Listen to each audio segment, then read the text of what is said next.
Hi guys! Another day, another luto na naman po tayo! This is another ulam idea para sa mga tinatamad, walang masyadong oras, at medyo nananawa na sa karne. Bale, ito nga pala ay ginisang sardinas sa kamatis. Tsaka alam nyo ba, ito yung ulam na sumalbas sa akin nung nag-aaral pa ako tsaka nagtatrabaho tuwing Petsa de Peligro. Kayo din ba?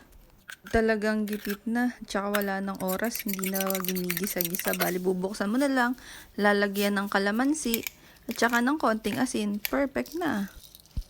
Pero ngayon nakakatuwa na, dahil yung pantawid gutom namin noon, cravings ko na lang ngayon.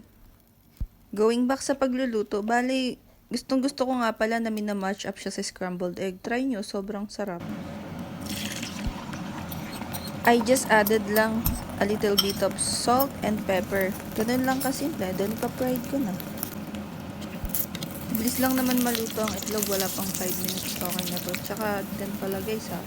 Iwasan yung sunugin yung itlog kasi nakakalason yun kapag medyo, or kapag nasunog na. Okay?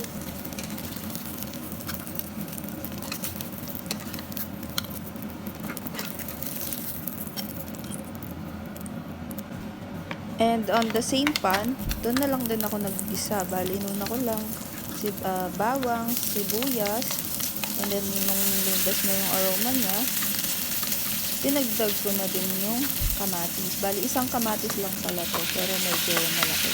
Kasi mahilig ako sa kamatis.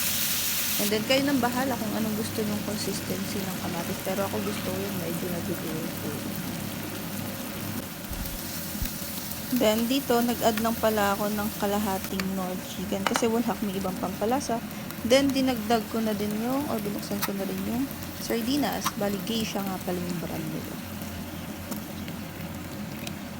Pero, kalasa lang din siya ng sardines sa atin. Masarap naman siya, hindi intimidating yung lasa. Bali, naglagay lang din ako ng paminta, pero hindi na ako nag-add ng salt kasi may lasa naman na siya. Tsaka ayoko din ng masyadong maalat. And then, ganun lang, konting halo-halo. And then, dinurog ko lang pala yung isang peraso para mas damang-dama ko yung sardinas. And then, yun na. Naglagay lang din pala ako dito ng onion leaves sa ibabaw. Wala lang, pampaarte lang, pampakulay. And that's it. It's ready to serve. Huy, ano, tara, kain na tayo?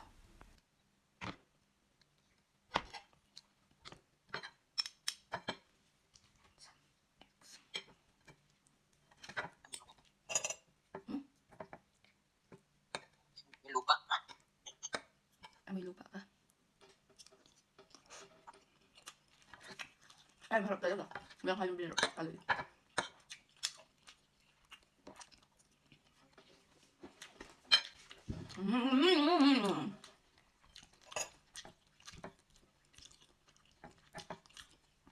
Sarap malatong-lutong pa yung sibuyas.